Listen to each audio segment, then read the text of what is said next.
between economic growth and our rich heritage. Basta lubas na pintas.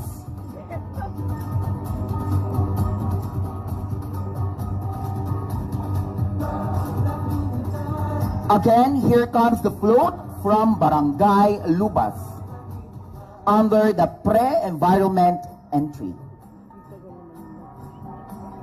Lubas joins La Trinidad in pursuit of a limitless future, transcending boundaries in tourism, agriculture, and innovation.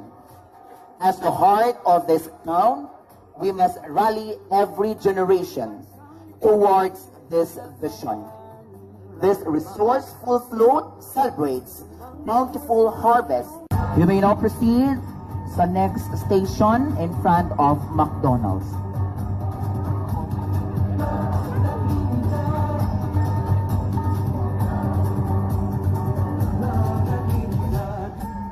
Yan. By the way, may we request our media, okay, please, we need to have a space sa center po para makadaan po yung float natin. Thank you very much. Yes, so hindi po pala mag-steady yung float. Continuous po siya. Once again, thank you very much, Barangay Lubas.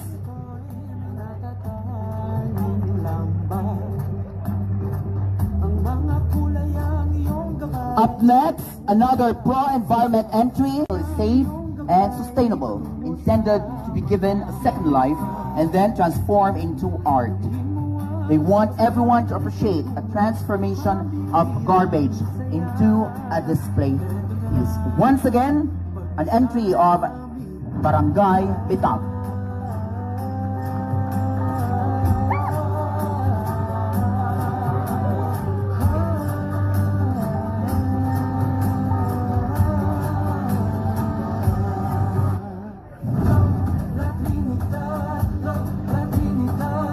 For the photo op, may we request our dear marshals or our barangay officials to please.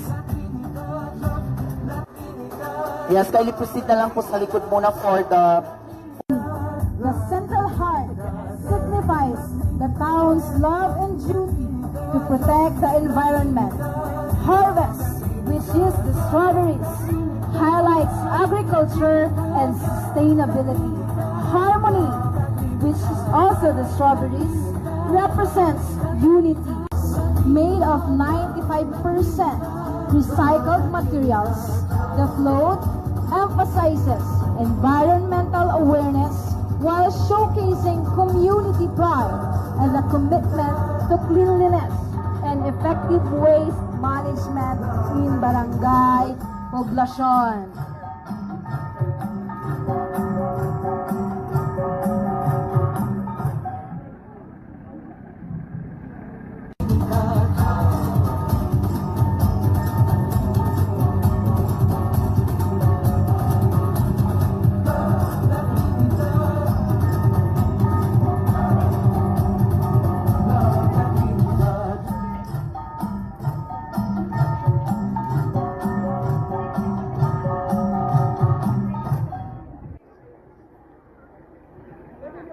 Culture and organizations.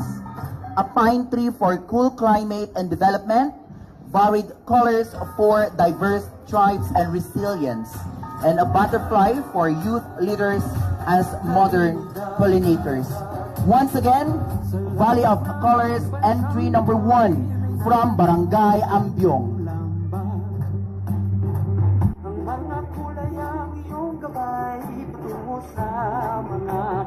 From Barangay Pico, a stunning tribute to the limitless La Trinidad spirit, adorned with strawberries and sunflowers.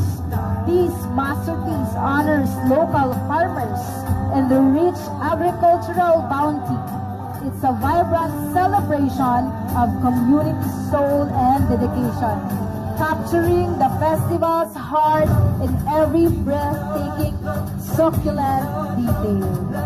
Please welcome Barangay Pico.